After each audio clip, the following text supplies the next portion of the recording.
Video ini hanya untuk mereka yang punya logika. Bagi yang tidak punya logika, skip aja. Masih ingat nama Mario Dandi? Ya, dia anak muda yang dengan brutal menghajar David Ozora gara-gara soal perempuan. Dia sudah ditahan dan sedang menjalani proses hukum sebelum diadili. Tapi kini menyebar sebuah video yang menggambarkan seolah Mario mendapat perlakuan istimewa oleh pihak kepolisian. Dalam video yang menyebar viral, ada rekaman Mario menggunakan cable ties sendiri. Cable ties atau pengikat kabel adalah jenis pengikat untuk menyatukan barang, terutama kabel dan kawat listrik. Beberapa cable ties dilengkapi dengan fitur khusus sehingga pengguna dapat melepaskan ikatan dengan mudah untuk digunakan kembali. Dalam kasus tahanan seperti Mario, cable ties berfungsi sebagai semacam borgol agar tangan tahanan tidak bisa bergerak leluasa. Dalam video yang beredar viral itu, terlihat saat ditanyai polisi, Mario menggunakan sendiri kabel yang terletak di meja ke tangannya, melepaskannya dan kemudian memasangnya kembali. Dia juga nampak nyaman duduk di ruangan ber-AC.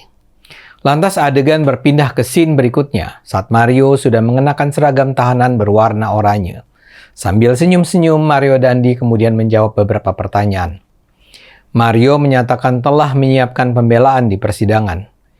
Ia memang bilang dia minta maaf dan menyesal, tapi terlihat tidak serius. Ia mengangguk-anggukkan kepala dan tersenyum-senyum kecil. Menyebarnya video ini dengan segera direspons luas oleh masyarakat. Sebagian menyerang Mario, tapi tak kurang-kurang juga yang mempertanyakan sikap kepolisian. Ayah korban dari kebrutalan Mario, David Ozora, men-tweet, "Bisa masang dan lepas cable tie sendiri, jangan-jangan bisa keluar masuk sel sendiri juga nih." Paman David Ozora, Alto Luger, menyatakan video ini menjadi bukti bahwa hilangnya kepercayaan terhadap aparat penegak hukum adalah sangat beralasan. Alto menyatakan rekaman video itu menunjukkan tersangka sama sekali tidak menunjukkan rasa penyesalan atas apa yang diperbuat.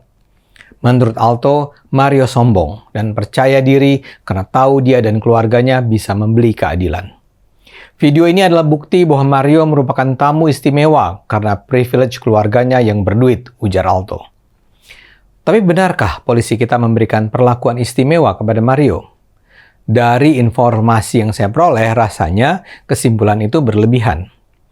Saya percaya ada kesengajaan untuk menciptakan kesan itu. Pihak kepolisian yang saya tanya menjelaskan bahwa apa yang menyebar itu adalah video hasil editan yang tidak menampilkan apa yang sesungguhnya terjadi. Ada tambahan suara dan penggabungan beberapa gambar.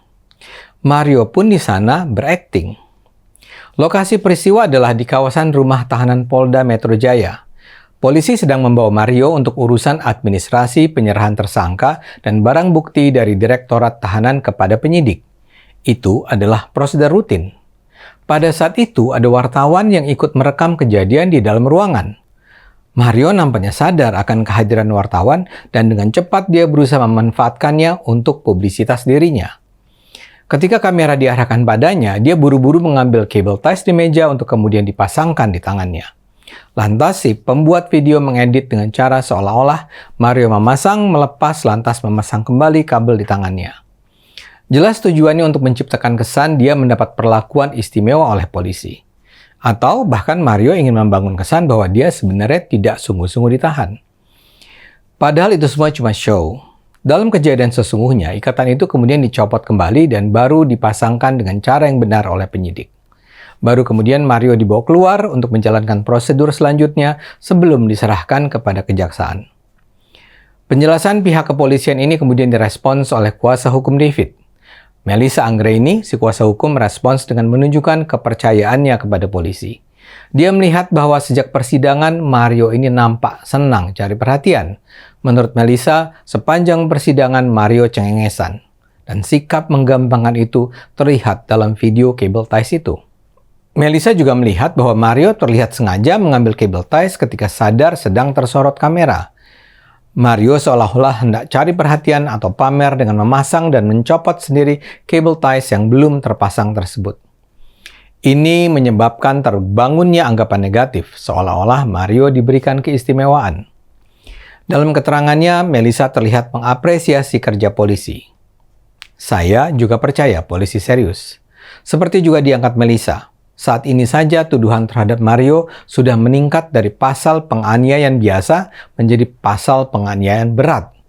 Bahkan tuduhan pencabulan oleh Mario sudah naik ke tahap penyidikan. Ini semua menunjukkan Mario mungkin sekali akan dihukum berat.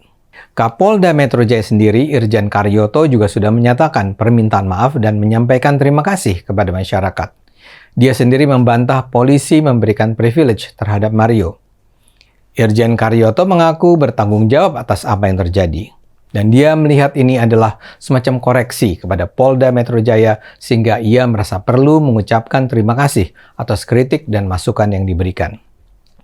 Kita semua berharap penegakan hukum bisa berjalan dengan adil dan benar. Kita berharap Mario dan siapapun yang terlibat di dalam aksi biadab ini bisa dihukum dengan cara yang sepadan. Tapi upaya ini justru bisa terganggu dengan penyebaran kabar dan info yang manipulatif yang bisa menciptakan keraguan-raguan. Kita awasi dan kawal terus proses pengadilan Mario. Ayo gunakan akal sehat, karena hanya dengan akal sehat bangsa ini akan selamat.